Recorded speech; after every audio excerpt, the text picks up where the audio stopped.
My name is Hafiz Salmawi. I am professor of energy engineering at the Gezi University. I was formerly executive chairman of the Egyptian Electricity Regulatory Agency. It's my pleasure to be your moderator for this webinar. Actually, the webinar is organized by the project support to the technical and financial sustainability of renewable energy and energy efficiency sector. The webinar entitled Financing and Funding Sustainable Energy, New Opportunities for the Private Sector. Since maybe some of our attendees in this second webinar, basically this is the second webinar the project is hosting, let me first try to introduce our project. Our project support to the technical and financial sustainability of the renewable energy and energy efficiency sector is an EU-funded project which is being implemented in cooperation with the Ministry of Electricity and Renewable Energy and Ministry of Petroleum and Mineral Resources. This project represents a part of the continuous support the EU is offering to the energy sector in Egypt, which has been confirmed in the second Memorandum of Understanding on Strategic Partnership between Egypt and EU in the energy sector 2018-2022, which was signed back in April 2018. The project is implemented by a consortium of consultants led by DAI Human Dynamics with a partnership with Tractobel. The consultants have previously participated in many energy projects in Egypt, and they have a long experience with the energy sector in Egypt. The project consists of 5 components, which include component A is about analysis and reorganization of the core functions of the New and Renewable Energy Authority, NAREA, particularly with respect to planning, renewable energy investment, operations, and energy efficiency. Component B is about modernizing the renewable energy framework and assessment of resources and opportunities, as well as provision of support for grid planning. Component C is about establishing of an energy modeling unit, which will be responsible for the continuous update of the energy strategy of Egypt. Link it with social and economic development plan of the country and publish an annual report of Egypt Energy Outlook. It also includes update the sustainable and integrated energy strategy of Egypt 2035 and extend it to 2040. Component D is about establishing Cairo Sustainable Energy Information Center, which will promote the information, promote the dissemination of information, communication, and awareness regarding renewable energy and energy efficiency. Finally, component E is about providing technical assistance to the Energy Efficiency and Climate Unit at the Ministry of Petroleum and Mineral Resources. This includes assistance for enhancing the organizational structure of the unit, business plan for 2 years, and capacity building. Our today webinar is of a very interesting topic. The topic of this webinar was selected due to the recent issuance of the green bonds by the Egyptian government and the positive response of the international financial market to this. It is believed this new instrument to the Egyptian financial market can ease finance to green projects, which Egypt demand for financing green projects is tremendous. The expected needs for financing renewable energy projects till 2040 for renewable energy, according to the ongoing update of the energy strategy of Egypt, is $53 billion. 53, around 2.5 billion US dollar every year. Sure, this will come partially from the government, mainly from private sector, yet this is a total investment need. Also, another $1 billion is needed for waste to energy projects.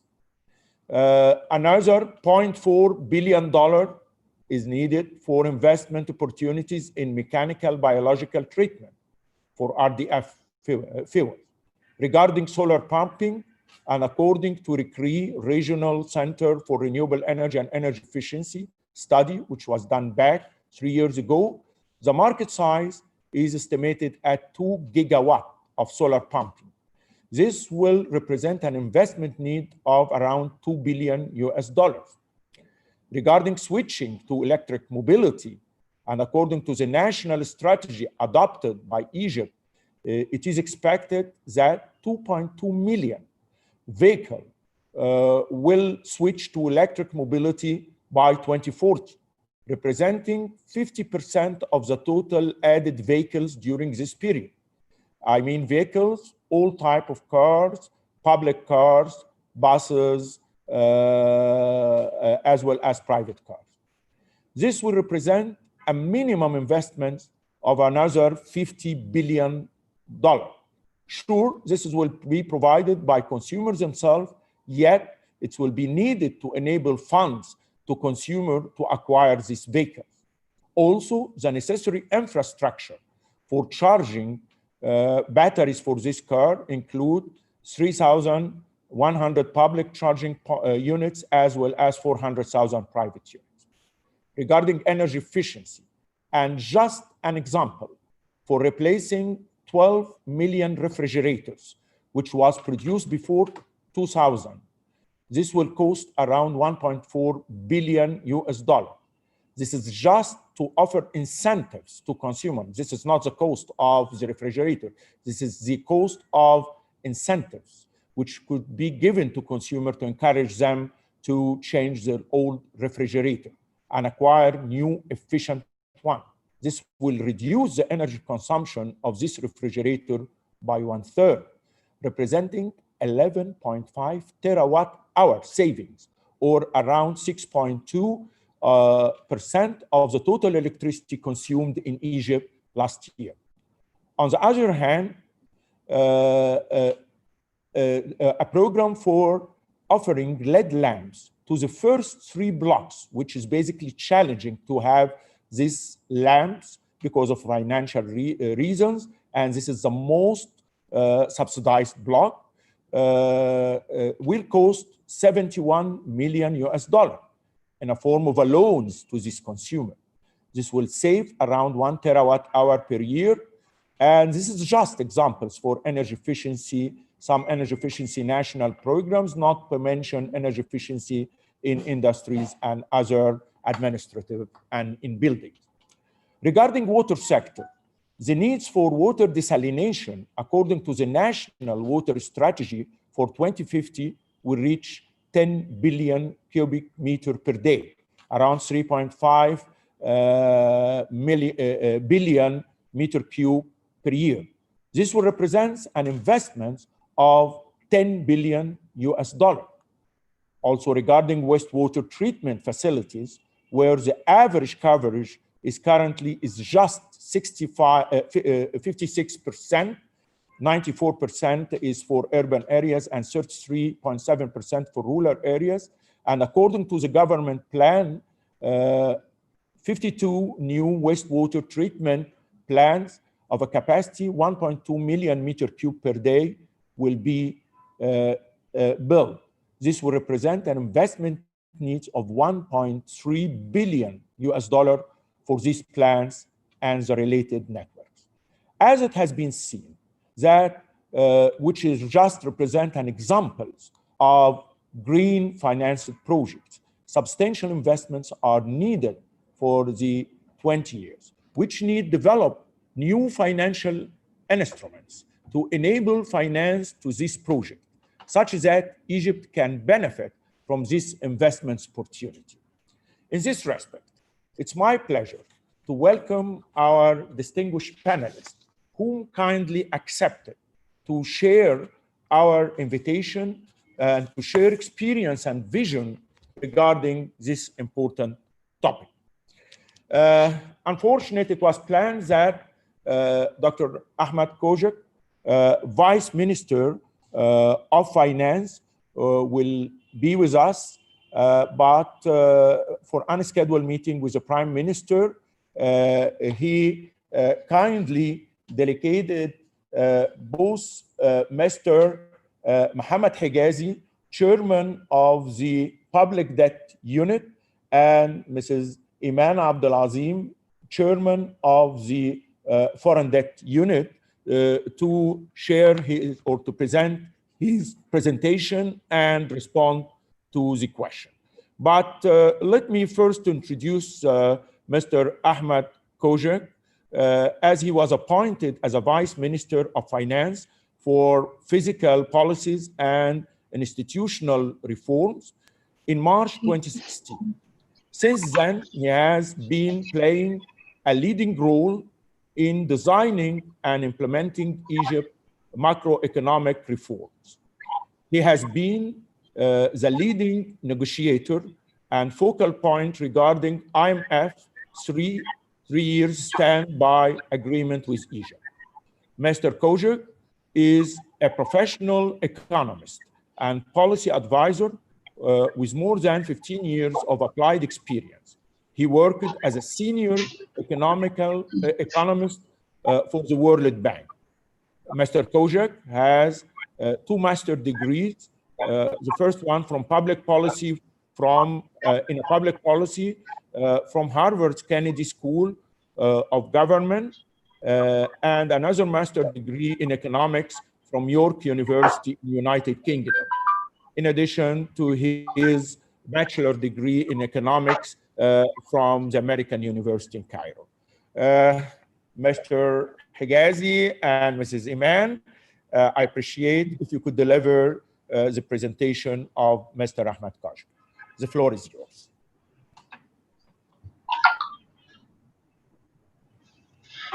Okay. Thank you, Mr. Hafiz, for this introduction. And thank you for inviting us for attending this webinar.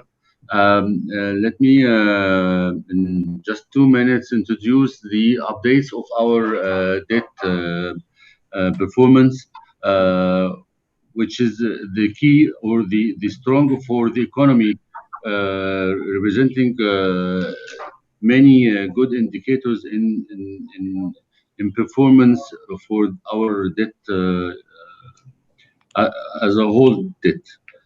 We succeeded during the last fiscal year until now to convert our yield for the treasuries to be in a stable yield curve instead of inverted yield curve during the last 3 years. And now we reached for treasury bonds to be as a net issuance as a 71% of our total net issuance from the treasuries. We succeeded again to upside our foreign outstanding for our portfolio to reach now above $21 billion, and instead of 9 billion after the COVID-19 effect by end of February. And for our average time to maturity for our portfolio, we reached now 3 years or above 3 years, actually 3.2 years, coming from 1.3 years. For all of these circumstances, we succeeded to get our first issuance in green bonds, which not an easy way or not an easy thing to get this issuance during the last 6 or 7 months. What happened due to COVID-19, and I let my colleague Iman to speak about it in details. But the message that we got from the investors that our economy is keeping strong and sustainable, which reflecting on our pricing, on our covering for this green bond issuance, and we keep this succeed during, inshallah, the next years yet. Yes. And now I let the microphone to our green queen, Miss Iman. Good morning, Dr. Hafiz. It's my pleasure to join with you and dear participant on this webinar to speak about the first sovereign green transaction for Egypt. Actually, it was a milestone transaction for us. And of course, if you may aware that the international recognitions that we received immediately after we releases the press release that we are ready with the framework, green financing framework. And just 2 days after that, we succeeded to price the transaction itself. We received a massive a massive demand on the transaction itself. Now we are sharing the presentation on the screen, so please let us know if you can see it with us. Yes, it's okay. It's seen. It's shared. Okay. Perfect. So, just we want to give you a quick highlight on the current environmental background for Egypt related to some pillars, exposure to climate change. Egypt is one of the countries that is exposed to the risk of climate change. In addition to our political commitment to take actions to correct as much as possible what we can do to correct this or to absorb these risks. Egypt already known that our contribution to global greenhouse gas emissions counted for 0.6%. It's not a big percentage, although that we are working hard from a government level to put a lot of strategies, a lot of ambitious plans to control this and to mitigate its effects on our environment, which will be reflected after all on the global environment as well. And of course, it's your field and it's your topic, that renewable energy. Now Egypt is taking a lot of actions to go fast, achieving a lot of actions and steps to move towards the renewable energy, whereby it's expected, inshallah, to reach the component of renewable energy in electricity mix, having this percentage reaching to 42% by 2035. And after all, the government itself is supporting the sustainable finance. We saw back in July 2018 a very good initiatives raised by Financial Regulatory Authority. They announced that they are working on promulgating an article to regulate the issuances of green bonds for the private sector, of course, because the government is leading all the green issuances for the government sector and government projects. And finally, we would like just to put a stress on the issuing of the green sovereign bond itself. As I told you in the beginning, that we succeeded in issuing the first green bond in the Middle East and North Africa. This privilege will be, of course, reflected in many aspects. One of these aspects, it will help the private sector to put a reference to the benchmark of the yield. it's now accessible for all the private sector to issue green bonds internationally, having the reference of our first green issues.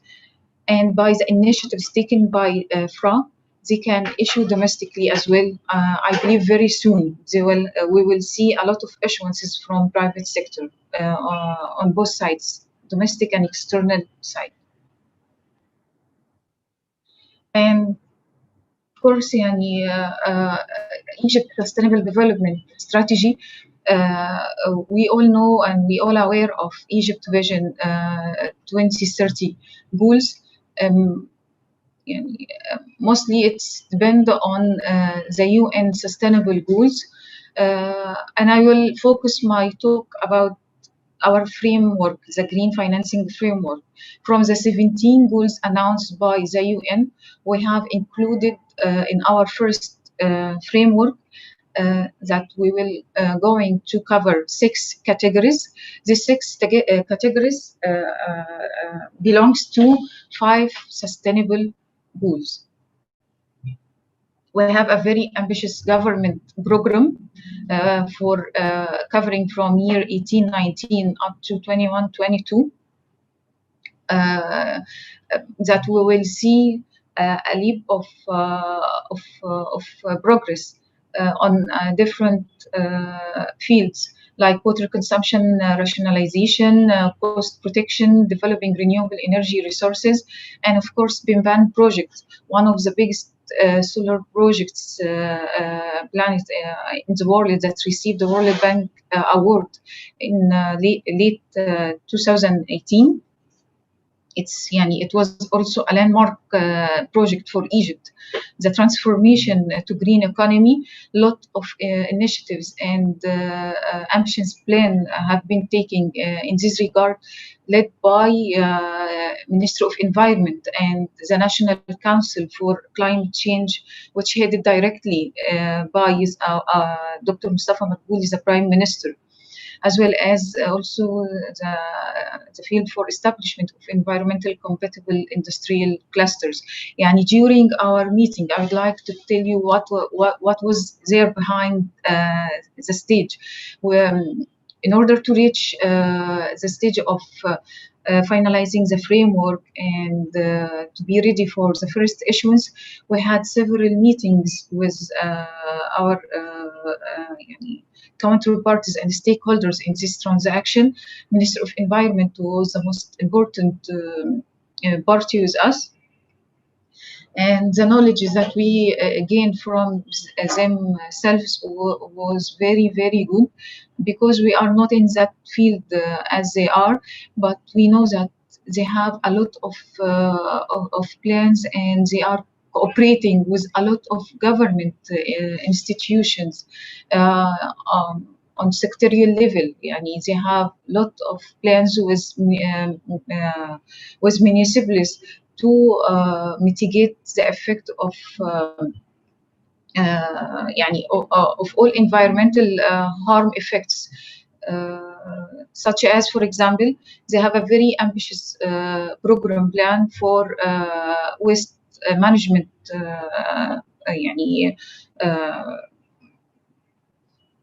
program, and that was announced by the Minister of Environment herself.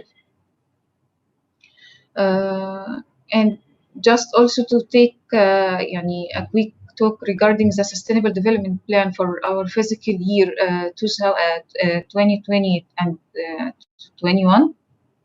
We are putting, as a government level, we are putting a lot of focus on the green investment projects, such as sustainable transportation, generation of renewable energy, solid waste management, water desalination plants, and sewage treatment plants. The objective is to increase the proportion of green investment project proportion to reach 30% by 2022, and eventually to reach 100% by 24-25 as a fiscal year. So what that say? That saying that the total, the full prioritizing the green, the government investment will be directed fully to be injected to green projects. And we received a lot of questions from investors and from international institutions themselves. One of these question, they are asking us, what is the expect of such bond on Egyptian economy and its growth? And definitely it will have a very positive effect on Egypt economy and its growth. Why I'm saying that? Because the net proceeds of the bond will be directed to projects related to renewable energy, clean transportation, like the project started already for its establishment, the monorail, the metro line that will link the new capital city to old Cairo. Also, we have projects related to pollution prevention and control and energy efficiency. It was one of the ambitious fields that we are working on to have the coming issuance, inshallah, to cover these projects from its net proceeds. And of course, climate change adaptation. It was strongly recommended by Minister of Environment that we should work on such category. And finally, sustainable water and wastewater management. And this was the biggest portion of our first green proceeds. The projects related to sustainable water and wastewater management, such as the water desalination and sewage treatment, whereby all of these project will definitely make a green effect on our economy. We have a portfolio of green projects equivalent to equal almost to approximately 1.9 billion in USD, whereby 16% goes to renewable energy projects and 19% goes to clean transportation and 26% goes to sustainable water and wastewater management, and 39% goes to pollution prevention and control. So to focus more on the sustainable energy under the green bond, on the sovereign green bond for Egypt, I've included in this slide some projects that have already included in our portfolio. And you have wind farm projects. We have also solar planet projects, like some extension done in the pipelines of Bimban project, and electric stations with wind power as well.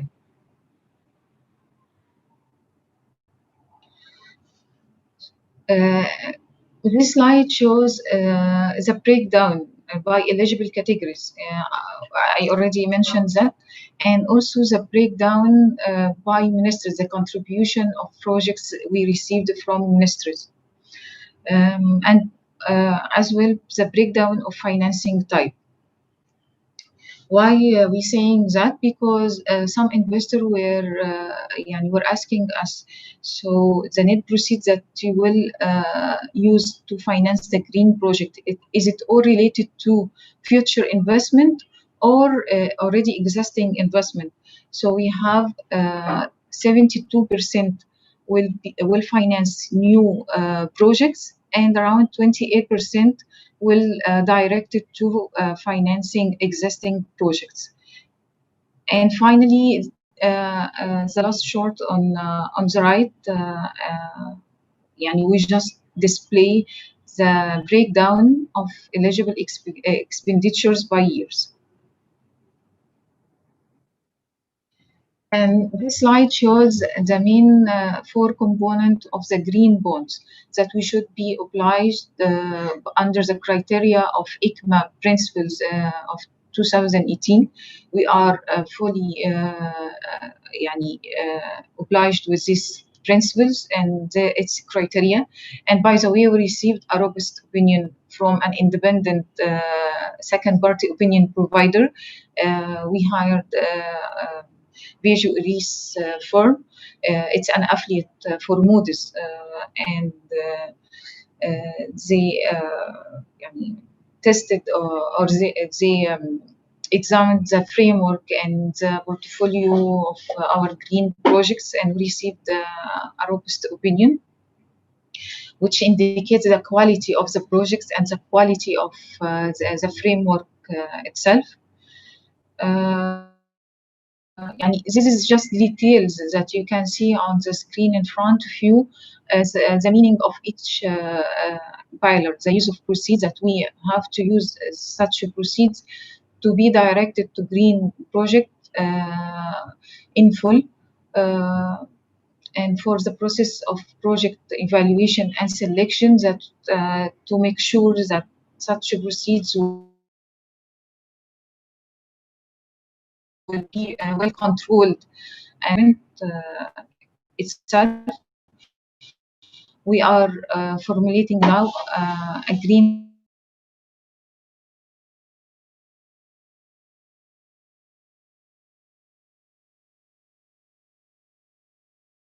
financing working group. It will consist of this working participated by their projects, have a chance to receive their projects, but because it's an ongoing process. It's not only one issuance and we will stop. No, we will seek to finance as much as we can in all fields of Egypt's economy. So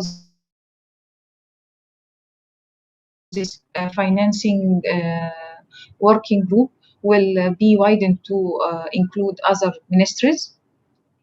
And therefore, of proceeds, we are obliged to allocate 100% of the proceeds within 24 months from the date of issuance. This, of course, includes the years of the re-existing projects, and the existing projects with its refinancing portion will be covered, and by 24 months after 2 years from now, we grant that 100% of the proceeds will be allocated. And finally, the fourth pillar of the framework, and it's very important for investors to follow up on the targets and on their investment in this bond, the reporting. We will publish an annual report to provide the annual allocation of the proceeds and to provide also the impact reporting on the projects. Up till now, we have 17 projects as a short list, which will receive the allocation of 750 million in USD. And we will be obliged as well to submit an annual report 1 year from now. And number 5 was just referring to the external review. As I told you, that already we received a robust opinion from Visual Reese. And the international endorsement and support, the World Bank has offered his technical assistant to us, whereby the working group will benefit from the huge experience belongs to the World Bank sustainable team. They are leader in this green financing. And actually, the World Bank was the first initiative. Came from the World Bank. We welcome these initiatives, and we already agreed with them. And expecting from mid-November, we will start the workshop to educate other colleagues from other ministries how to prepare a good report in to be matching the best international practice. This slide shows examples of the projects that we are targeting for the green financing framework. We have Cairo Mineral, we have El Daba Desalination Plant, We have a solid waste management investment policy, and finally, it's an example come from renewable energy category. And before concluding the presentation, we would like to share with you the aspects of success and the issuance highlights we received on our issuance done in late September. Of course, is the first green bond issued by a government in MENA region. We received a very high order book and demand from investors. Quality of order book was also impressive. We reached up to 3.7 billion in USD orders from investors. Oversubscription was equal to 5 times from the closed amount. We decided to appraise. To upsize the size we announced in the beginning of 500 million in USD to announce an acceptable amount of 750 million. Why we did that? Because the massive demand we received, we wanted to gain new investor and to allocate portions of this size to them. And the number of investors reached around 220 accounts. So if we just close the size at 500, we wouldn't be able to satisfy all the investors. And one of the major success we consider it as, because we are here at Ministry of Finance very cautious regarding the cost. We succeeded to tighten the price of initial price suits by 50 basis points. And in addition to that, we succeeded to price inside the curve by 12.5 basis points, which we consider it as a negative new issue concession. It's a coupon priced for this tranche for 5 years at 5.25%, was the lowest coupon for Egypt for this maturity we ever achieved.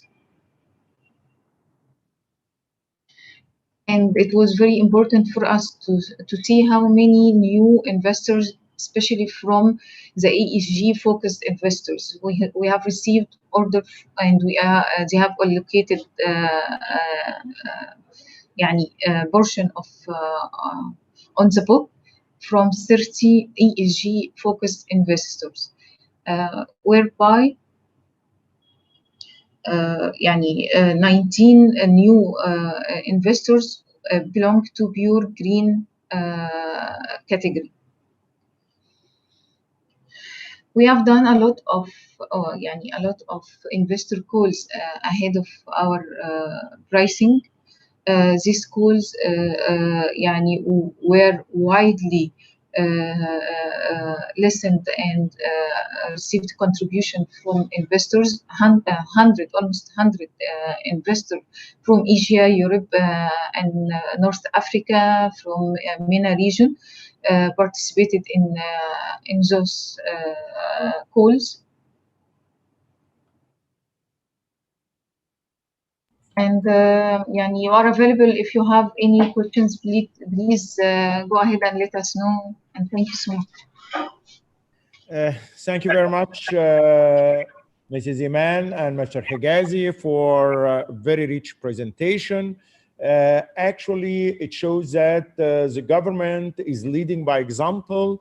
It understood that green bonds will not be just limited to a governmental issuance, but it might extend to private issuance, maybe banks who could issue these green bonds and enable financing for private projects in addition to what the government has been issued for a public project. Most importantly, what has been mentioned, that already a legal framework has been established for the issuance of these bonds, which is very much important. Also shows the effect of these green bonds on Egypt economy and the next plans of the government, and the 6 steps which has been considered, or procedures, which is usually through project identification, evaluation and selection, management, procedures and reporting, external review, and international endorsement, which shows that there is kind of accreditation for this bond to be sure that this green bonds is going to be used really for a green project and not financing maybe other project which might not be green. I believe this presentation stimulated already a lot of questions. I will postpone the question to the end of our 3 presentations, but for sure many questions came out. I just would like to point that we are now joined by 78 attendees, which shows how much this webinar is sounding for our investors. Now I will switch to our second presenter, which is Dr. Medhat Nafa. Dr. Medhat Nafa, he was a former executive chairman of the Metallurgical Industries holding company, which is the largest state-owned holding company. He also was a chairman of the Benin Institute for Metallurgical Studies, and he is economic expert at the Egyptian Economic Court. He also was chief risk officer and general manager indices department at the Egyptian Exchange Market, vice chairman of Sustainable Work Group and the World Federation of Exchange, as well as many other positions in the exchange market, which shows how he has a very long and deep experience in this market. Dr. Medhat Nafa is a PhD holder in economics from the Faculty of Economics and Political Science at Cairo University. Also, he has a master's degree in economics from an Institute for Arab Research and Studies. He also a writer of a book entitled Risk Management, Theory and Application. Furthermore, he is co-author of many other papers and books. Dr. Nafa, I appreciate if you share with us your presentation. Thank you so much, Professor Salmawi. Thank you so much, Ms. Marion, and all the panelists and participants. It gives me a great pleasure, actually, to be part of this important webinar. And the participation also is very interesting. So I'm happy to have all these attendees. I remember a few years ago, we were preparing for the COP22 conference, and in the workshop, people kept saying, we are very pessimistic about the lowering the footprint, the carbon footprint worldwide, and we were not moving quite right. And also they kept saying we are unhappy with having $100 billion from the COP21 conference, having them ready to be dispatched into investments, into green investments. A long time ago, actually, we started having this initiative working through EGX, through the SSE, the Sustainable Stock Exchanges Initiative by the UN, and through also the work group that I'm honored to be was honored to be a vice chairman. We started in Egypt since 2010 by launching the first ESG index in the region, the second in the world after India. And this index also has the privilege of screening products, screening the equity, screening the shares of companies, of listed companies listed on the stock exchange, the Egyptian stock market, screening them on different criteria to be eligible as green or green aligned or environment friendly. And these all are terms that took place in the argument and the debate worldwide, but unfortunately not in Egypt. So this is why people were confused, a bit confused, and media were very confused about the first issuance of green bonds, sovereign green bonds in Egypt, because this debate didn't take place properly in Egypt. We don't know the difference between labeled, unlabeled. We don't know the difference between long maturity and short maturity. What coupon rate is proper for such projects, underlying projects. Many questions, but I'm very happy with the presentation. Thanks for the team from the Ministry of Finance. They started by abiding by the principle of bonds, the principle of green bonds principle, actually by ICMA, and this is a first step. Of course, we were waiting for some knowledge sharing platforms, but the very important issue is that concerning the sovereign bonds in Egypt, this is the only bonds cluster that are having a proper yield curve. We don't have corporate bonds yield curve in Egypt, so this is a very important start. So I'm going through my presentation. I'll take you through a few topics. Through the global climate finance needs with a specific focus on the developing countries, some policy recommendations on promoting green finance, establishing harmonized mechanism at the national level, creating sustained supply of green finance, and the instruments and tools and mechanisms needed to support green finance. Some recent trends, they are not recent anymore, by the way, but they are still in the pipeline in many countries like Egypt. So green bond principles, I would not repeat it again because the team from Ministry of Finance did a very good job. Global green bond market, I will take you in a glance. Egyptian exchange actually as a leading model and kept pushing in this new stream of products since a decade. Next, please.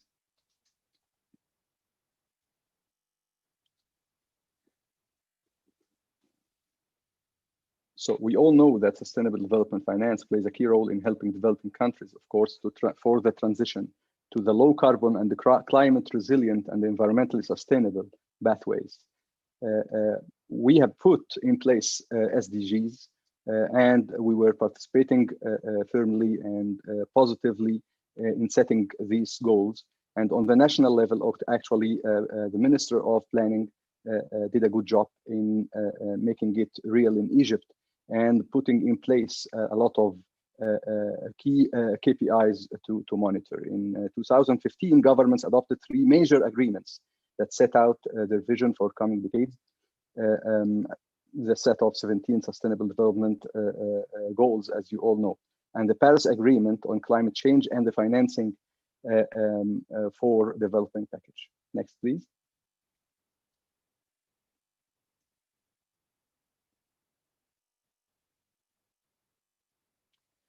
So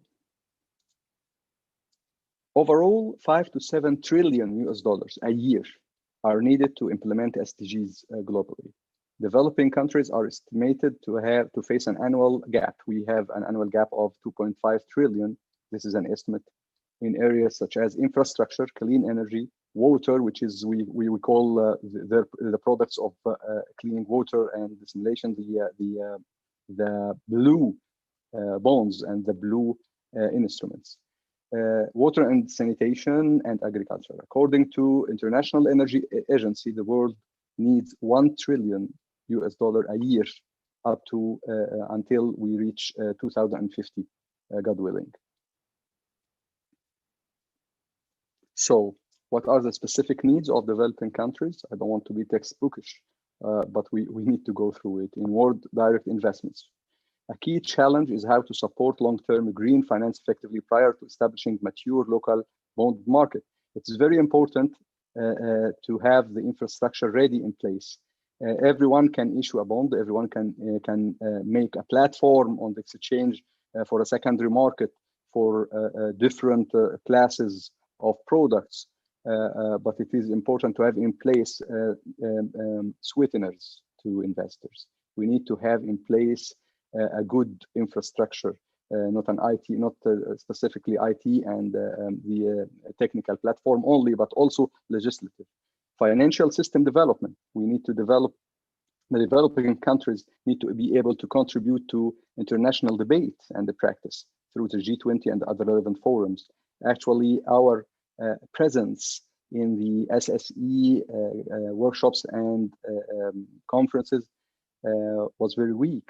Our presence in the COP21, I rarely found an Egyptian with me. Our presence in different gateways and different paths were related to this issue, a very important issue, is very weak. International knowledge sharing. We have to enhance cooperation in sharing experience between countries, leveraging, extending, and connecting existing platform and initiatives, because we can't work isolated. We can't work on isolated platforms. Policy recommendations on promoting green finance. We will take you through each one of this. Establishing a harmonized mechanism at the national level. This is one thing that we will start. Create a sustained supply of green finance. Role of stock exchanges in supporting green finance. This is a secondary market and the exit way. Other mechanism to support green finance. Next, please. So the first topic, how to build a green financial system in process. It requires collaboration across public agencies involving finance, environment, economic planning, and natural resource management. How to establish an institutional structure to support green finance. How to establish and enforce increasingly ambitious environmental laws, regulations, and standards. How to establish the legal basis for investors to undertake their environmental responsibilities. Fiscal and tax policies can be enhanced to support green finance. Enhance the use of tax incentives by implementing additional preferential taxes policies for green financial products. And we were talking about, Dr. Salmawi touched on some important topics, all important topics actually he was touching on, but especially for the EVs, because I was involved in it wearing the hat of the Metallurgical Industries Holding. One of the subsidiaries was NASCO. So we are able to introduce the EV by the last quarter 2021. This EV car needs infrastructure, needs at least 3,000 spots of chargers everywhere by the Ministry of Electricity. But the most important thing that it needs and requires is the support. We need to have the state support on this issue. The second point is to create a sustained supply of green finance. How to bridge the gap between supply and demand. This is very important by understanding the financing characteristics, risk profiles, and business models of green projects in order to find the business opportunities in green transformation. We need to build the infrastructure for green financial development. Greening the financial system requires more than the regular platforms. It requires developing the tools, the services, the infrastructure to support financial institutions. Environmental risk assessment criteria and the procedures, databases to support the green finance decision making. The green rating system, labeling, how to label your product, and investment networks, training and capacity building. This is a very important issue. You can't start without having in place people who understand this product properly. The role of a stock exchange is essential. Stock market is ready to digest new products, always have a step ahead, always looking ahead, always have an advisory committee that around the globe brings you everything new. We started thinking about the RGTS, for example, to increase volumes in the secondary market of the regular conventional bonds, for example. So these conventional bonds are not traded, although they have a good yield curve, but they are not well traded in the secondary market. Actually, we have only trading through what we call the primary dealers system. This primary dealers is nothing but routing deals, prearranged deals between the issuer, who is the Ministry of Finance, and the commercial banks. And this is not healthy. So we wanted first to increase volumes, to make liquidity, to inject liquidity to this market. Instruments, tools, and the products such as establishing green stock index. For example, we started with ESG index in Egypt to promote the creation and use of green stock indices. Develop green bonds like what we have done. It is recommended to issue guidelines for green bonds by the regulatory authorities, abiding by the general rules, to define and classify green bonds, to consider providing tax exemptions on green bonds coupons, to support the development of green bonds with modest interest subsidies and credit enhancement policies, to build an environmental performance tracking and evaluation system for green bonds. Next, please. We're still with the role of stock exchanges in supporting green finance, the instruments, tools, and the products. We need also to establish a green channel in the IPO process. It is recommended to simplify the IPO, the initial public offering of the new product to be in place, not only debt products, also equity and derivatives in the future. Review or filing procedures for companies that meet the definition of green enterprise. It's not easy to be a green enterprise. It is not easy to say we are green, because green with the steel factory is not green with the coke factory, is not green with the sugar factory. All these classifications and all these distinguishing criteria should be in place. Establish a carbon trading system and promote carbon finance. We need to create trading systems and platforms that can demonstrate how to reduce emissions at lowest costs. To launch a national green development fund. This is also one way to do it. A national fund could provide valuable link in the financial system by providing equity that can be leveraged to enable access to other financing avenues, such as bank loans. Next, please.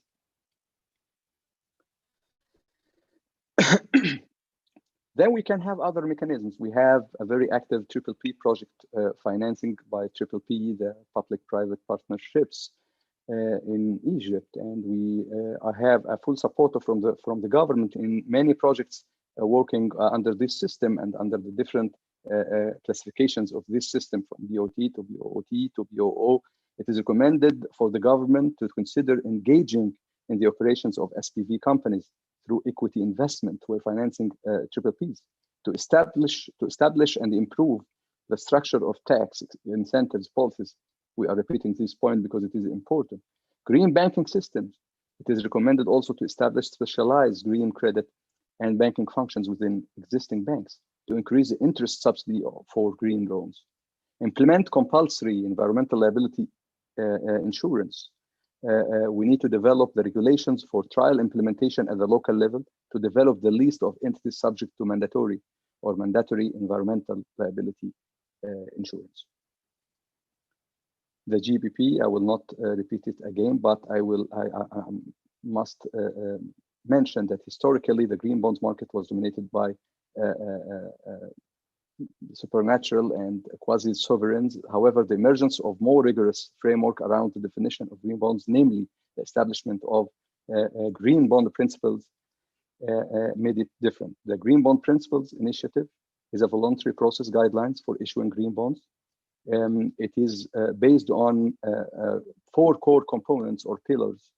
The use of proceeds must be utilized for investing in green projects, which should be appropriately described in the legal documentation for the security.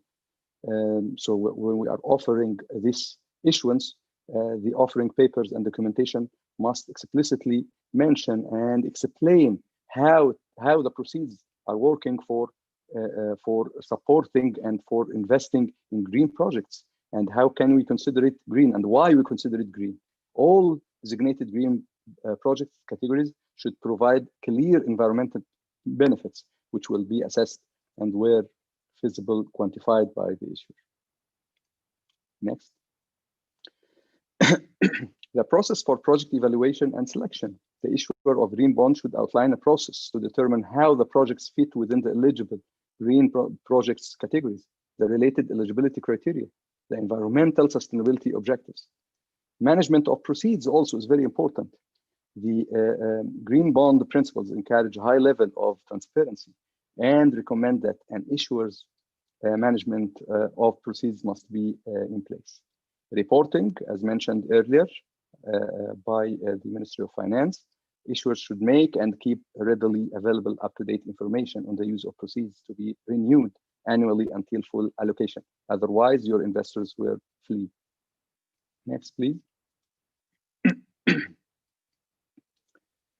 So we need to have a look on the global green bond market. We're still a tiny share. We have a very small cut in the market.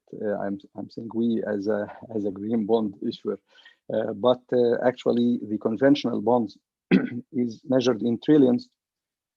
It exceeds 2.5 to 3 trillions dollars outstanding.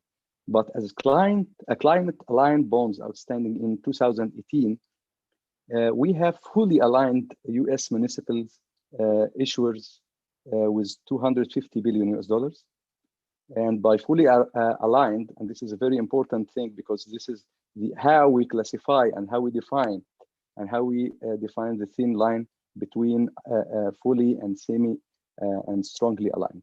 More than 95% of the revenues from green business lines. This is how we consider the issuer as fully aligned with green or with climate objectives. We have fully aligned issuers, sums up to $497 US. We have labeled green bonds only equals to 389, and strongly aligned issuers.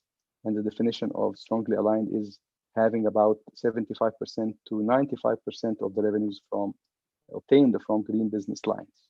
So think about it as Sharia compliant. Are you a Sharia compliant institution or not? We must have a board to tell you. And this board in Dubai is different from board in Malaysia. And this board in Egypt, if any, will be different from the board in case A. So think about this by having rating agencies.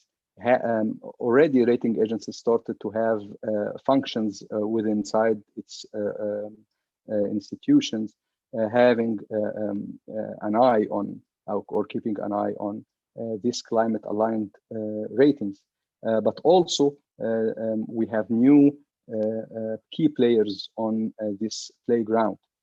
Key players working only on rating and classifying issuers and the products as well. By products, we mean debt and equity and other products. Next, please. So since the launch of the first green bond in 2008, the climate-aligned bond market grown to an estimated 1.4 trillion US dollars. And the annual issuance of labeled green bond exceeded only 167 billion. So the other are unlabeled. In 2018, it was only 20 billion US dollars. So it's up more than 5 times. Or 7 actually. The growth of the green corporate bonds market is impressive. More than 3/4 of the market comes from US or Europe, with the latter making up nearly 60% alone. China makes up just 5% currency-wise. 95% of these bonds are denominated in either US dollar or euro. At the sector level, utilities 39% and banking 33% dominant. However, China is booming. When you look at China or the Chinese record in exporting, for example, you will find very interesting thing. It jumped from the 10th rank up to the first rank or the second, and being competed with the US in the last decade. Same thing you can say on these products. They started to have a very lucrative and liquid market of green bonds. Still a closed market, but it's not small, even if it is closed. Sustainability instruments and tools and the products, EGX as a leading model. From 2004, we started implementing new listing and delisting rules. And in these rules, we started to have governance in place. And this is one pillar of the ESG, one important pillar. In 2010, we launched the S&P EGX Index. In March 2010, the first stock market in the MENA region and second worldwide. 2011, we hosted the annual event in 2010 and 2011 to promote the top-rated companies according to ESG index criteria. And we started to do it on an annual basis since then, except in the years of revolution, of course. 2013, EGX was working on raising the importance of the awareness of the importance of the concept of corporate social responsibility, the CSR, in its strategy for 2013 till 2017. Next, please. In 2015, it was the year of sustainability. So we had many events. So we had the launch of sustainability-related national dialogue. We established Sustainability Advisory Committee. We formed a senior executive committee for EGX that includes 50% of the female component. In EGX celebrated UN Women Bell-Bringing event in 2015 and 2016 and every year since then, promoting gender equality, of course. Next, please. The Egyptian Exchange also was acknowledged for pioneering issuing of the communication to stakeholders as a model for the SSE, the Sustainable Stock Exchange Initiative related to the United Nations. EGX also was working on developing the ESG information reporting guidance, which was finished in 2016 for listing companies to promote. We were an active member of the United Nations Sustainable Stock Exchange Initiative. We are active members in Sustainability Working Group, SWG, the first Arab elected vice chairperson. We have been assigned for the Global Investor Statement on Climate Change in December 2015. The initiative came for its high awareness of the risks of the climate changes presence to investors. Next, please. I think we are done. Yes, thank you. Thank you so much. I'm ready for any. I'm sorry for taking a long time, but ready for any questions. Thank you. Thank you very much, Dr. Medhat, for this very informative presentation. Actually, it's give a wider picture about green bonds and green instruments in general. It's offer a global climate finance needs, and also it includes policy recommendation on promoting green bonds, which basically represent like a roadmap, how we can move forward with our green bonds. Specifically the point you mentioned about trading within the secondary market, labeling of products, and rating of agencies. And you then offer us a background about what's take place in the Egyptian exchange market for sustainability. I think a lot of very interesting questions are coming now. I will keep this question till our third speaker, which I promised you that you're going to enjoy a very interesting speech by Engineer Ahmad Hassan. Engineer Ahmad Hassan is a clean energy professional, 25 years of global experience in the energy efficiency and renewable energy field. He spent half of his energy career in US developing and implementing programs to support investing in clean energy technologies. He then took his successful US experience to global dissemination, where he provided advisory and consulting services to serve to various international development organizations such as EBRD, European Bank for Reconstruction and Development, to help increase the reach of clean energy technologies. He managed several energy development projects around the world for USAID, GIZ, and the World Bank, and he is currently managing EBRD Green Economy Financing Facility in Egypt. Engineer Ahmed, please, the floor is yours. صباح الخير جميعا. I was just wondering, why are we speaking in English when all of us are Egyptians and about 90%? We have some international participants, by the way. Okay, all right. Right. Good morning, everyone, and I do appreciate the invitation, and I want to extend my gratitude to the first speakers for enlightening us about green bonds. And I myself have a lot of questions, but I'll wait until we reach that part of the discussion. What I wanted to speak with you today is probably a little more on the ground compared to the big size projects that we heard about under the umbrella of the $750 million green bonds, and also all the regulatory and certification and verification approaches to make sure that we have a healthy green bonds market as we get into first grade of this business. I don't think anybody in Egypt can claim to be an expert in how green bonds worked in Egypt, because they haven't been yet. But I think we will see. I'm very encouraged by the government stepping into that. I think it will open up a lot of doors and create good businesses. However, this business is for the big guys. This is not for the SMEs. I mean, SMEs have a totally different language to speak, different type of projects that they're interested in, different type of financing mechanisms. So here's where I come into this discussion here. So I'm going to bring to you an experience that is about 3 years old. I joined it 6 months ago, which is this EBRD GEF project. GEF stands for Green Economy Financing Facility. So what I will do is try to structure my presentation to you as follows. I'll tell you what it is in case people are not aware of it. And then secondly, I will tell you the experience and what we gained in the last 3 years. And finally, I will close with lessons learned from this short experience.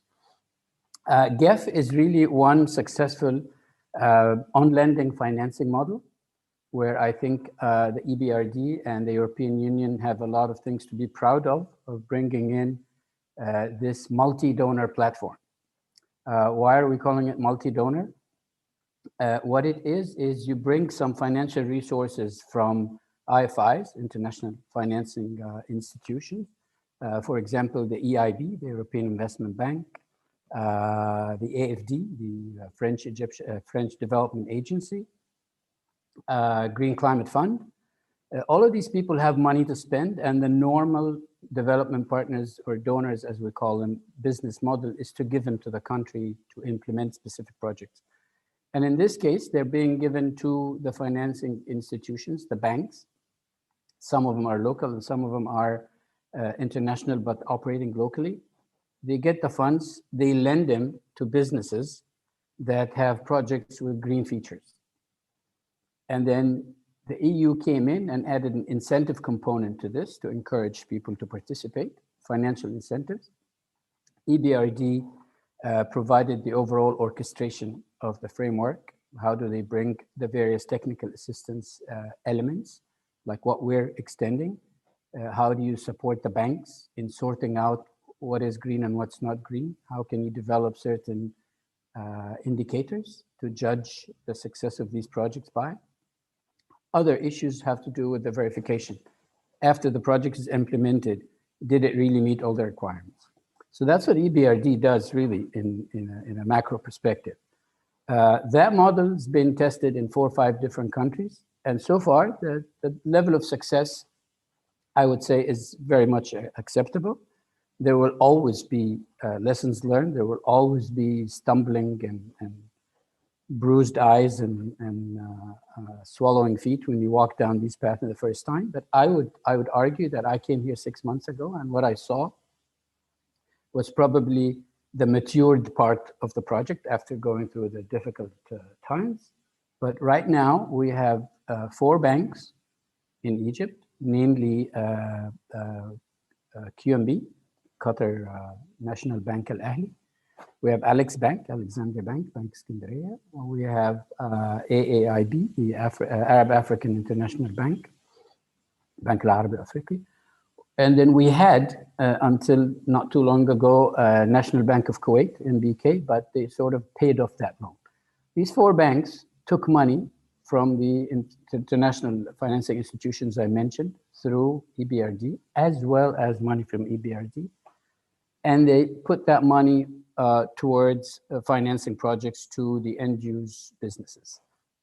So where are we now? This is really, in essence, what the facility is all about. It's just borrowing money for projects. It could be normal projects, and I will speak about that, but has some green features on them. And the bank learns how to sort out what this green is, quantify it, and then use whatever technical assistance or financial incentives to give to these borrowers. So far, the project, I think, started, the phase that I'm managing right now, started in November 2017, if I'm not mistaken. It's about 3 years ago, maybe early 2017.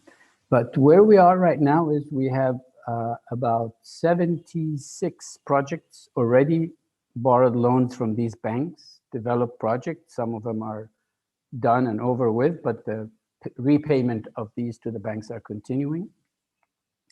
And these unlocked about $105 million of investments.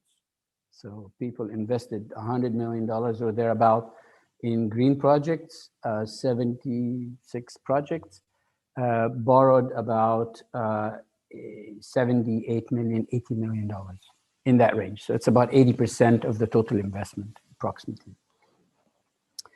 They generated a lot of good things. And let me tell you what these good things are. I mean, it's pretty much standard, you know, energy efficiency, renewable energy. You borrow money, you install it, and it saves money. You know how to calculate it against a baseline. I think 90% of the people on this webinar know that. So there's no magic in it. But what it really showed us is the market starts reacting to these things a little too late into the process. So what we saw is you have a typical factory that maybe produces packaging or cold products or ice creams or something.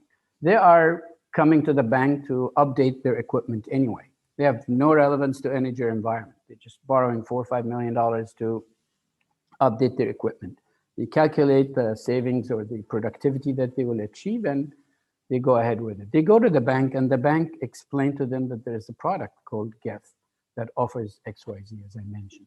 So they start thinking, so what is it that I need to do? And then they ask, well, if you can prove that you saved X amount of energy against the what would have been the machine that you would buy, then believe it or not, you will get some free technical assistance and you get some money. What is that money? It's between 10 and 15%. So if you borrow $1 million from the bank, and you prove that you managed to really save things, and that might engage buying a little bit more expensive machine. But now all of a sudden, both the bank and that borrower started to think down that path. You will get $100,000 of that $1 million as a bonus, if you want to label it that way. Well, what happens here is products that are available in the market starts to push themselves on to these borrowers.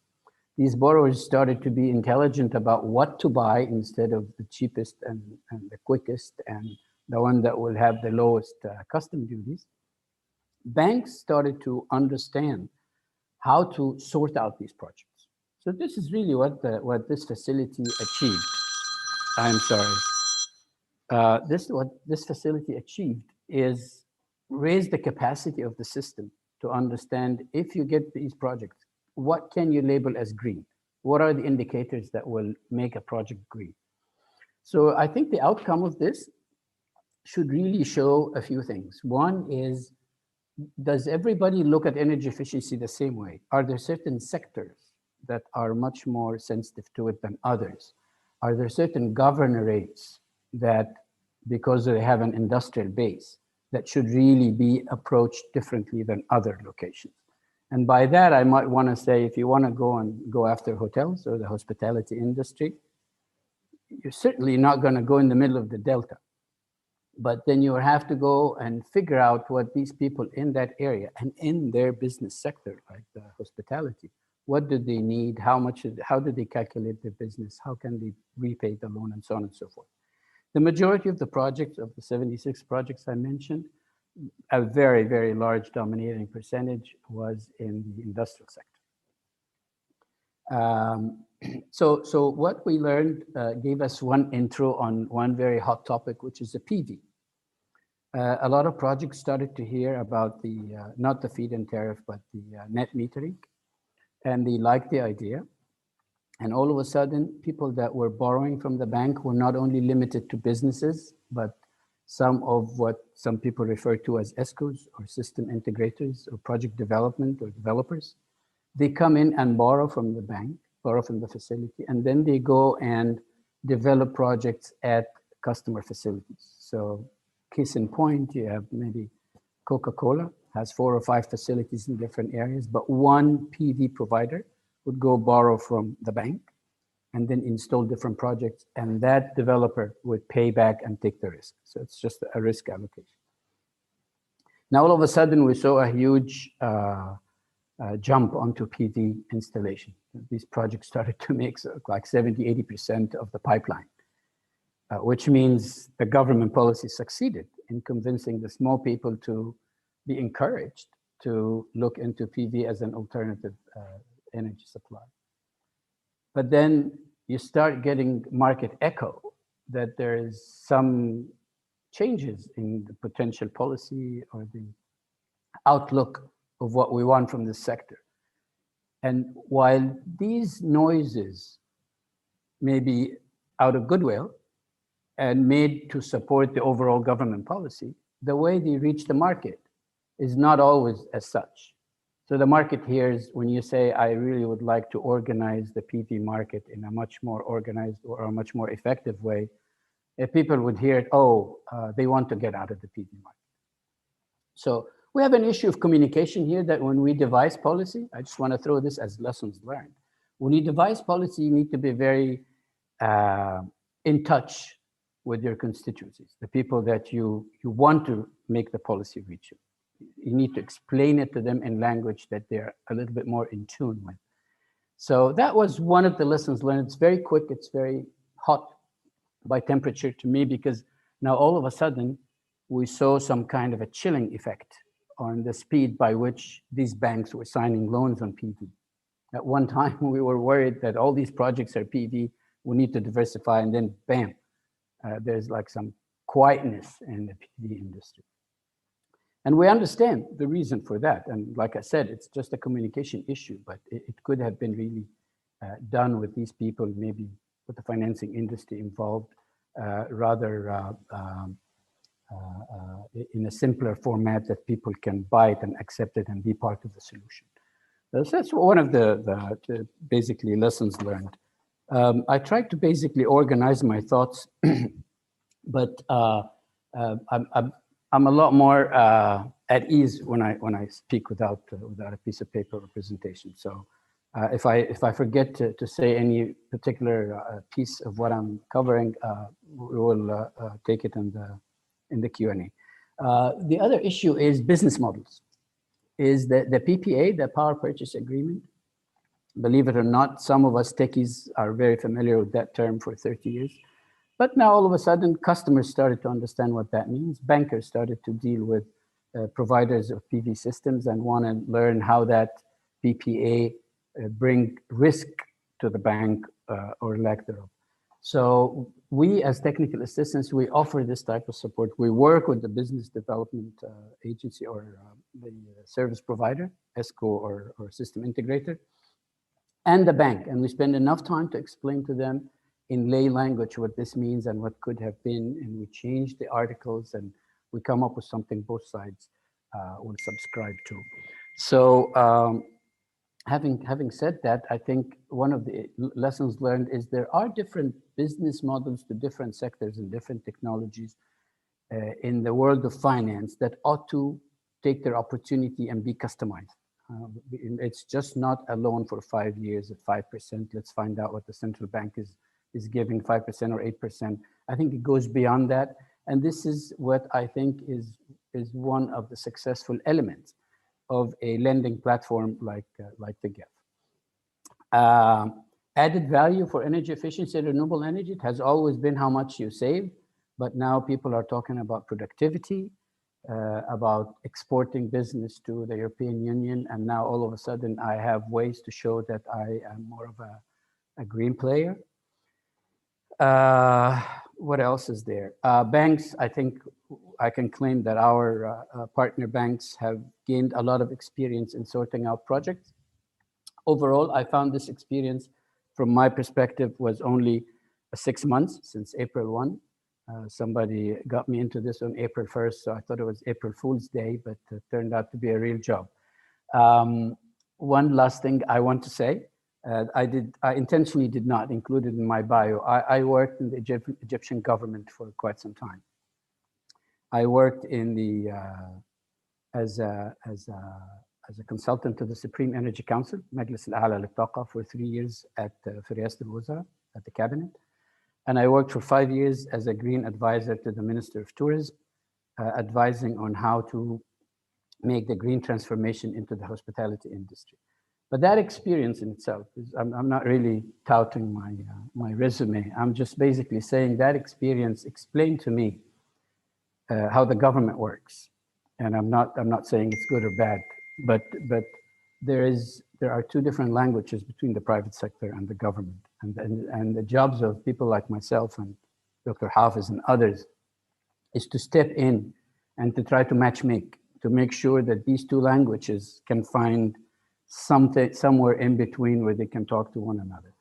I heard the presentation from the wonderful people from the Ministry of Finance. I understood it wholeheartedly, and I understand that behind this small number of slides, several years of work on that, private sector doesn't see that. Private sector needs communication, and I really, really appreciate that. I appreciate the speaker, Dr. Nafa, also for explaining how the whole world look at things, and we should not just be happy calling something green bonds. But there needs to be a lot of certification to words that we use. There needs to be a lot of work on the ground that the private sector also need to understand what it means.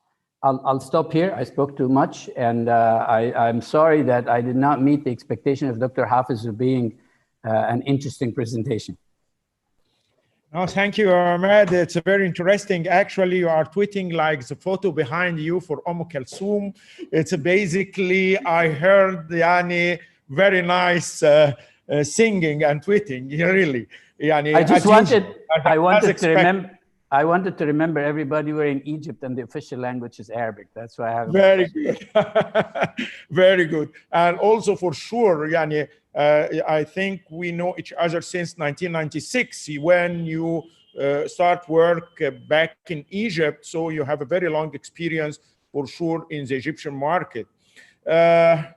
We received a lot of very interesting questions, but really first I would like just to emphasize what Engineer Ahmad mentioned about the role of this fund for small and medium-sized enterprises, because we have a lot of questions here about how this could benefit this medium and small enterprises from this kind of green bonds. Challenges, which is very much important, lesson learned, and he focused very much on communication, which I believe it's one of the very important points which is need to be established, and development of business model, how the market react really for this initiative and develop its own business model which supports the business.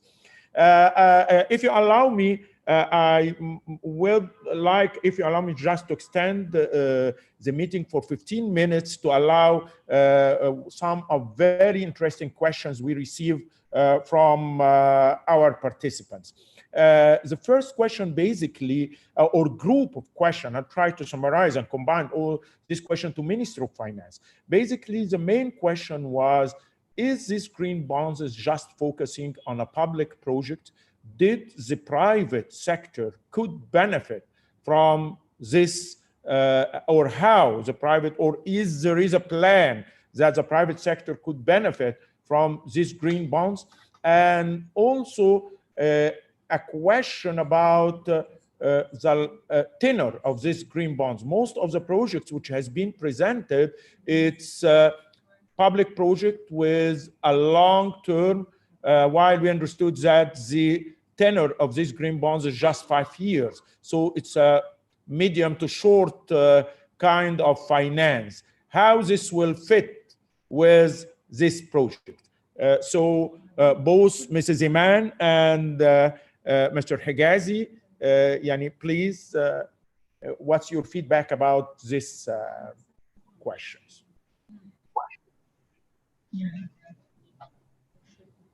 Are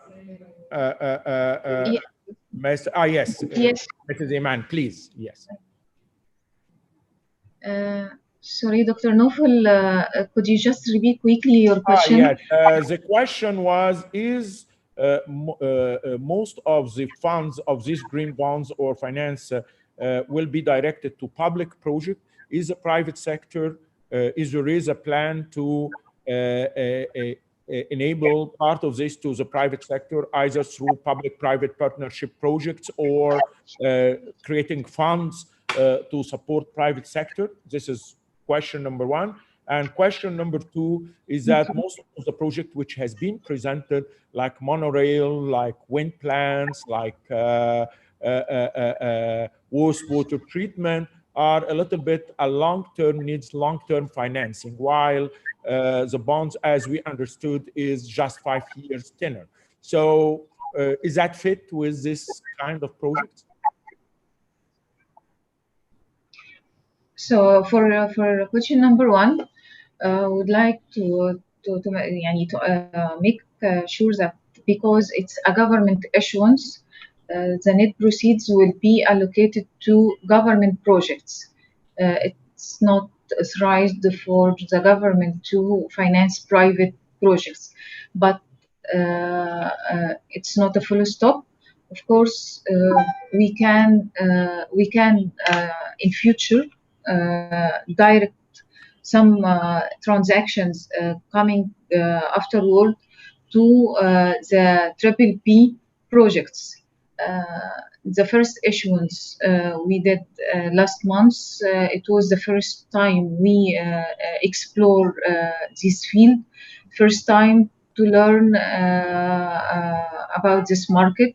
So we started in a format of, let's say it as a plain vanilla format for us, to make it easy for the government itself, because we have an interministerial committee from different ministries.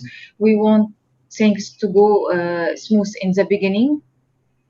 I'm sure in the future we can upgrade the stages of our process. We can widen the umbrella for the issuances to cover other sectors.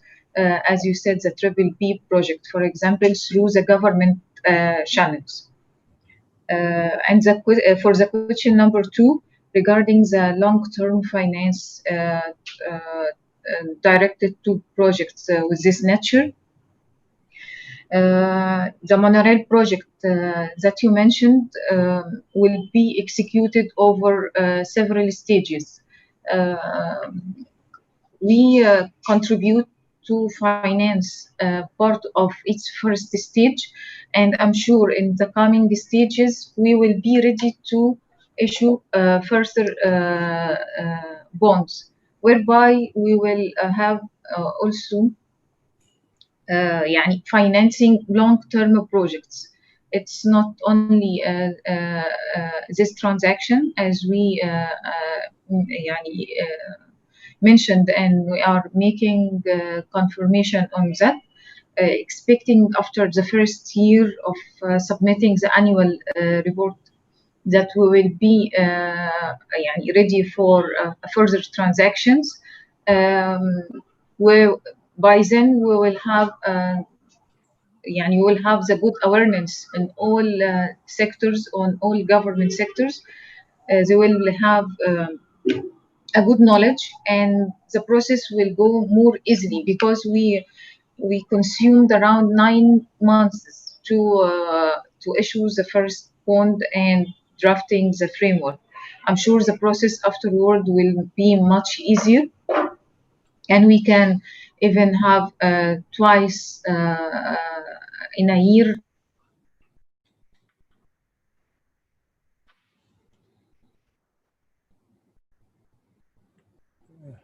It seems, Yeah, yes, it it's seems we okay have, now.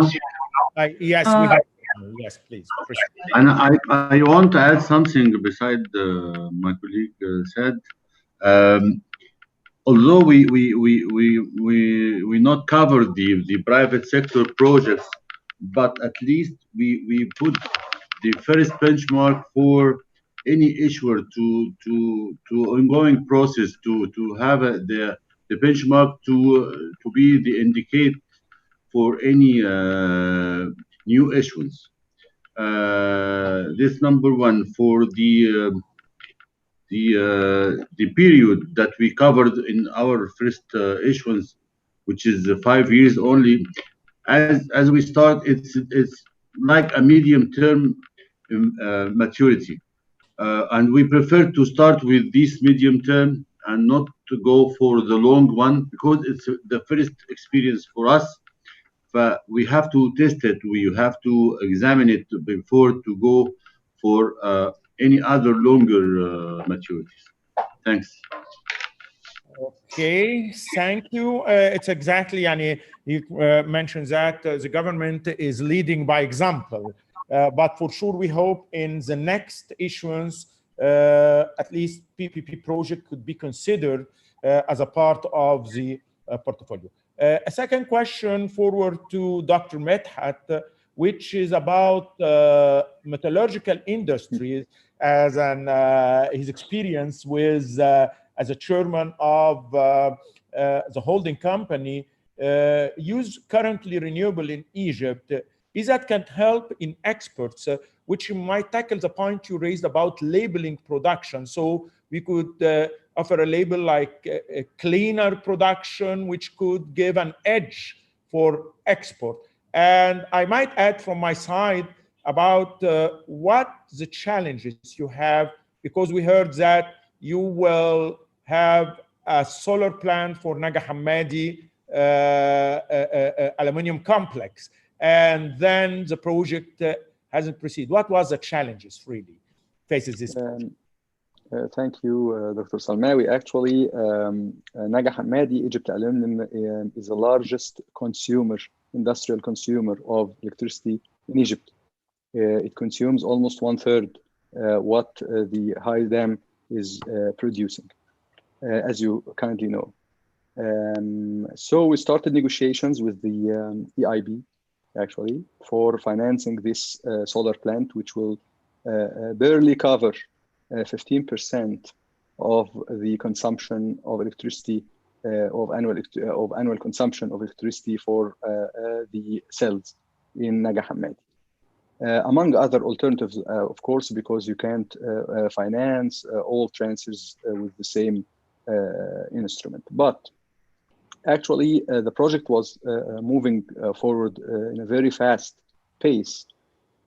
However, one penny increase in the price of the kilowatt per hour cost us in Egypt Aluminum around 50 million Egyptian pound a year. So the project was planned under certain assumptions, and the assumptions were governmentally cleared and announced that electricity by 2019 at least will keep moving around 47.5 piasters per kilowatt hour. Now it reached almost 111, and you can make the math. So this sabotaged the feasibility study for the project, and we switched the scope of the project to be yeah. So can you hear me? I can hear you, but I couldn't see you. So please switch on your camera. Yes, I'm trying, but it tells me that you cannot start video because the host has disabled it. I'm not sure why. So it's our mistake. Please, sorry for interruption. Please proceed till we could correct our mistake. Yes. So I was saying now you can now join. Yes. Yes. Yeah. Try.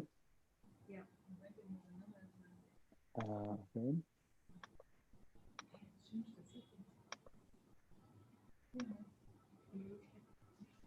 Can you see me now? Not yet. Please proceed, okay. and we try to resolve this. So you can make. Yes, yes, already. Yes, we can see you. You can. Thank you. You see? Thank you so much. Sorry for interruption. Yes. No, don't worry at all. So you can make the math to see how very expensive it became, this project, and very unfeasible for the time being. So we switched the plan with the minister to have an alternative project, and this project was subject to final say from the Ministry of Electricity about how we calculate the wheeling charges, how we consider the PPA, and things like that, that the investors and investment banks and international institutions were keen to know, and yet we didn't give them a sharp answer. That's why we also try to purchase clean energy, to purchase electricity from Dr. Khayyat, and he was okay with that, and Dr. Sobki knows quite well, and some complications happened out of our hands. That's why things are still in the hands of Dr. Shaker, and I believe he is considering taking the right choice. And we succeeded actually to have this 10 piastres equals to 500 million Egyptian pounds a year for Egypt alone. We succeeded to take this advantage from the cabinet, from Dr. Madbouli and Dr. Shaker, under the circumstances of the COVID-19, of course, but it was negotiated even 2 months earlier. So that's why, but the product is very liquid and can be produced in a very successful way. But as we said before, you must pave the way, you must have the awareness, you must have the underlying project well defined, and the feasibility study also must succeed.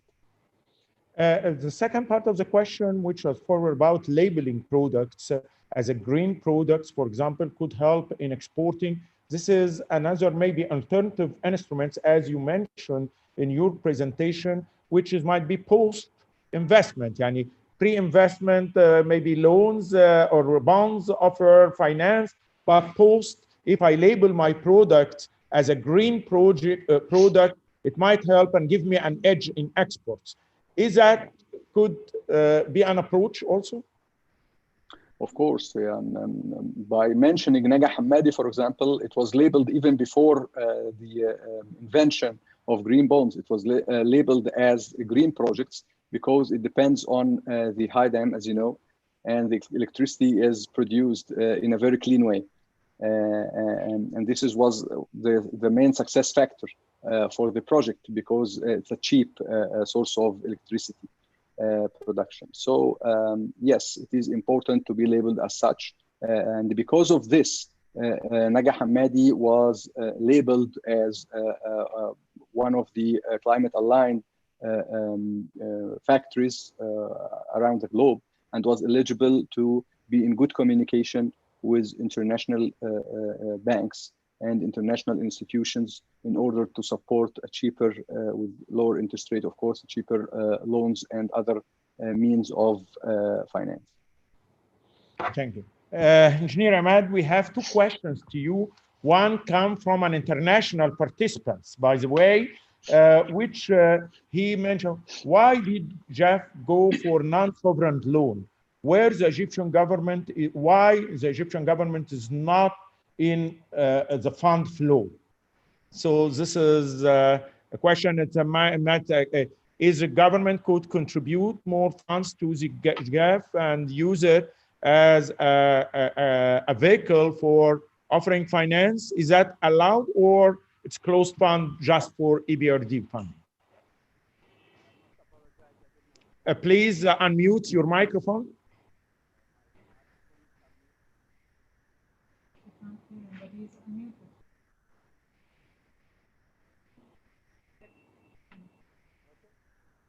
We cannot hear you.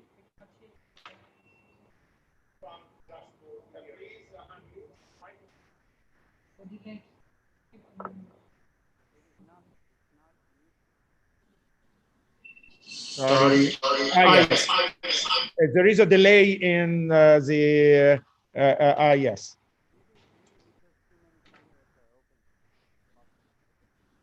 I cannot hear. Yes. We cannot hear. Try to mute and unmute again. Maybe it works. Yeah.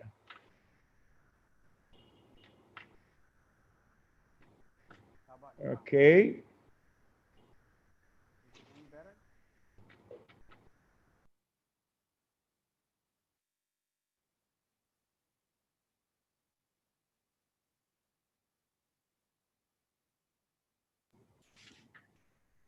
Can you hear me now? Yes, I can hear you, but it's a very low voice. Yani. I don't know how to fix that, to be honest with you, but how about now? Is that any better? Yes, much better. Yes. Okay. All right. To be honest with you, I didn't understand the question, but based on what you said, I think the question you were asking, would the government be able to contribute? Yes. To no, because this is made for the private sector, for one, and the government has other vehicles, like the initiative that they have with the CBE, with the Central Bank of Egypt, of 5% and 8%. So there's another vehicle for the government to get in, but this is mainly for the development partners. The money is coming from EBRD, Green Climate Fund, AFD, EIB, and maybe I'm forgetting one. But the bottom line of it is no, and I don't know how that will change the issue. I mean, the issue is you have a platform that offers money in a group way, in getting more than one donor engaged from different angles to offer something that can be replicated. If the government feels that they want to do one similar approach and create one central fund mechanism where all the donors' money can come into it and follow that, perhaps that might be the future generation of this type of concept. I think we have also another question to you about, is it possible for the beneficiaries of GAF to get an access to export funds offered by the government? I mean, could a beneficiary benefit from more than one financial vehicles, one offered by GAF and other offered by the government, or if they got one benefit, they couldn't have an access to others? Well, the case in point is the one with the CBE, which offers either 5 or 8% to SMEs. So they can get the 8% and they can get the financial incentives from us.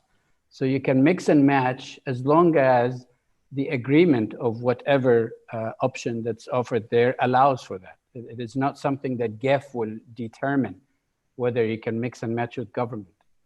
So I'm not so sure why we keep bringing the government in. This is a private sector to private sector field, but it plays to the best interest of government.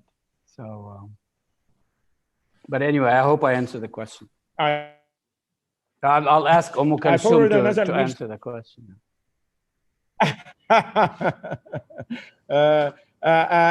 We have also another questions to the Ministry of Finance. One of them is looking to the portfolio of the finance projects, we couldn't find a project for energy efficiency.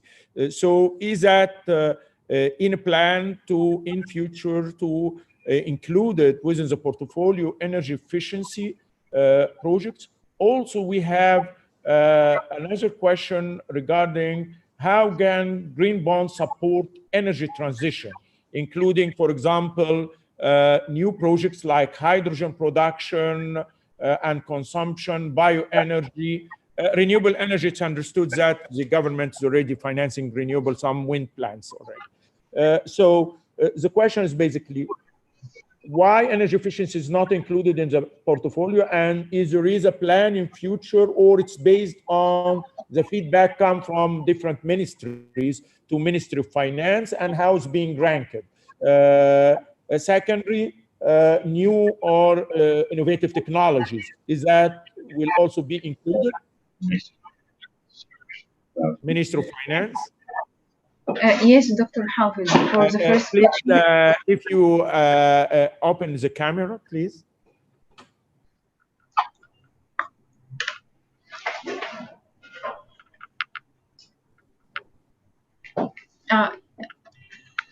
It's okay. Yeah. So if it's not working, please proceed. Yeah, please proceed. We hear you well. Okay, so for the first question, why we don't see why investors or the participant who asked that they can see the projects related to energy efficiency in the current portfolio, because the cooperation we had with different ministries, we were very keen to build a very good and broad framework that will help us in the coming steps and coming stages to issue transactions referred to or referenced to this framework. So we included as much as we know the government is having of these categories in the framework, despite we don't have an exact examples for such categories to be included in the first portfolio. But for sure, we have plans to modify and update the portfolio, the current portfolio. As I have said in our presentation, that also we will have for the working group, we are aiming to include more ministries to provide us with more projects that will be added to the current portfolio. The current portfolio focused more on renewable projects, sustainable water management projects, clean transportation projects, and waste management projects. But for sure, because we also have another category related to climate adaptation projects, this is what we will consider as our homework for the coming stage. To include projects related to those categories, energy efficiency and climate adaptation projects. This is in line with another question about the criteria to select the project. Is this criteria based on the government plan? Because in a government plan might be a kind of a mix of criteria between public services as well as green projects, or it's a purely green target, so you could differentiate between two projects based on their impact as green projects. What's the criteria is being considered in selecting projects? Yes, we are agreeing with you that the criteria was based on selecting projects which is classified as pure green projects.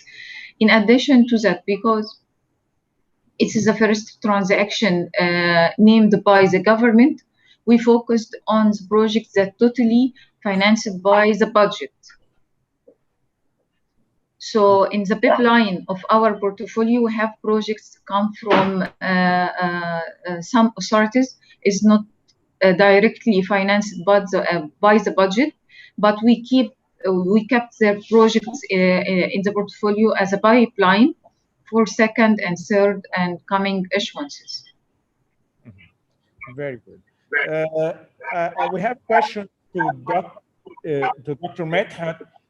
Basically, most question to Dr. Medhat goes beyond the green bonds. It goes for other alternatives or other complementary mechanisms. So a question about carbon pricing or emission trading system within Egypt could also enable finance, maybe also guarantee of origin certificates or green certificates, and is the exchange market is thinking about a kind of a secondary market for trading such kind of products, or it's not yet, it's a little bit far to go for this? No, actually, that was a plan. And when we were trying to introduce these products to the market, in the discussion with the, for example, the World Bank, they kept saying, why are you interested? You are the stock market, and your role is a bit, not now at least. You must wait a little bit until the offering, the primary market works, the investment banks get warming up, the government brings to the market their sovereign products in a green labeled fashion. So they kept saying that, but unfortunately we didn't have a sponsor in place. So this project, or this stream of projects, wide spectrum of projects of products must be sponsored by a certain sponsor. Actually, we were in communication with the CBE, the Central Bank of Egypt, and other investment banks, the large ones. They need to have sweetener. They need to be to have incentives to get into these issuances in place. So that's why we were took by surprise when the green bond finally issued without what we expected to have as workshops and discussions and knocking doors, missions, and also within the pandemic chaos. So that was a very important move. It's better to come. It's good to come, even if you come late. But we keep asking, who is a sponsor? Who will be the sponsor of such product? It can't be the Ministry of Finance. With all due respect to Ministry of Finance, it can't be the government itself. We must think about the FRA, the EFSA. We must think about some FRA, other NGOs. The regulatory authority, the financial regulatory authority, yes. It used to be EFSA, Egyptian Financial Supervisory Authority, and now it's the FRA. So it's more like more similar to the SEC in the United States for the European and American participants. So this authority can put in place, because development is also one of its main mandates, not only setting rules and regulations and being a regulator. I think that, I believe, not just think that the authority started to make things move along, but still we don't have a liquid bond market, conventional bond market. Conventional market must be liquid first before we introduce a liquid secondary market in a green hat. We must have the market in place. Secondary market for bonds is lousy. It is not working. To be frank, it is only a primary market. It's just a pre-arranged deals, not a liquid market. So this is to answer it in a... Yes, thank you very much. I have a question to Engineer Ahmed, which the point you raise about communication between the government entities and the private sector, and how this, if there is communication is not going fluently, it might have an impact, as a point you raised about the drop in number of projects which has happened. What's your recommendation regarding establishing kind of constructive communication scheme between the government entities and the developer, and what could be a role of a fund like yours in facilitating such kind of communication. You hear me okay now?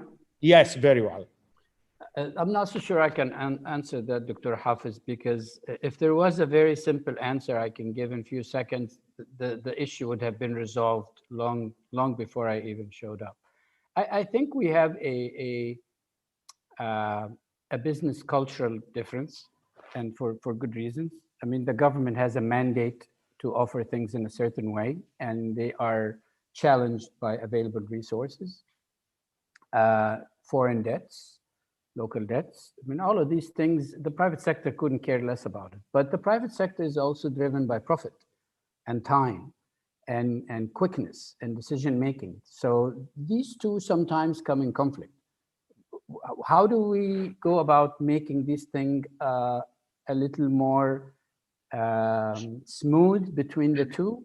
I don't know, but maybe a project like your good self can probably, you have a communication component, I think, in your project. Maybe you can do a little bit more of these webinars focused on the mutual interests of the two sides on one topic, like green bonds. How do, I mean, Dr. Nafa said that the secondary market for bonds is useless. You know, well, as a private sector, what do you think? If it's something, this is like a loan, it's not a bond. I mean, if it doesn't have a future fluctuating value or price, why should I even buy it, even as an investor, as an individual investor? Why should I buy it in the international market? I'll go buy a Google's bond or something. But so things like that. I mean, you need to create the dialogue of how do people look at it the same way. It's not always the national interest and national interest alone. I mean, the PV is a perfect example. Look how many times have we spoken about the future targets? 42%, no, 50%. I recently heard 60%. So I'm offering 75, you know. It is something that really needs to be communicated properly. Why these numbers and where do they come from, and decision making and altering the path, how do they happen? Before I make a ruling of, I decided to stop this or I decided to move that or double that, I need to make sure how is it going to impact everybody else, especially in the SME business, especially on those. You know, people don't have hundreds of millions to spare and wait for 6 months to make up for losses. These are people that borrow 2 million pounds, 5 million pounds, 12 million pounds. They need quick decisions. They don't need chocks. So how to do it? Communication. Communication is an art. It's not a session. It's not a webinar. Communication is a style of communicating between people. In our team that has 10 people, when I find communication drop, I fix the communication. I don't deal with the issue. I don't deal with the project. I deal with the communication problem. Because if two entities cannot really speak the same language, how do you think things will work? So I would pass it back to you and say, would it be a recommendation for your good self to lead a communication platform on one specific target and make a series of those and become a good messenger to help out in this cultural translation? I tell you, I worked in the government and people accused me the next day of, oh, you became part of the government, so you're defending the government. No, I just became more sensitive and sympathizing with how the government makes decisions. It's not easy to work for government. There's a lot of challenges. Private sector couldn't care less about. So both sides have reasons to be not comfortable, and the likes of myself and you and everybody else have a role to play. Now I don't hear you. What you refer to the project is exactly what has been planned for component D of the project, which is establishing Cairo Energy Sustainable Information Center, which is way for communication, information, and awareness regarding this, and try to be like a forum. A final question to you, Ahmed. Is a borrowing credit was a challenge for some of your customers, or this wasn't the challenge? Because sometimes maybe loans available at favorable conditions, but consumers or borrowers or developer has a credit problem. Is that was a problem? This is a very, very, very sensitive nerve that you touch. And this is not for our project. This is for the general lending business in Egypt. I mean, in Egypt, we are, and maybe I'm speaking out of ignorance, but we don't have a very robust project finance. The banks fund money to those who know can pay it back. Okay, it's not the credit worthiness of the project itself and the cash flow. Yes, they look at it, but in the final analysis, the bank will issue a ruling whether or not to give money to X-client because they know that X-client, no matter what happens, they're going to pay it.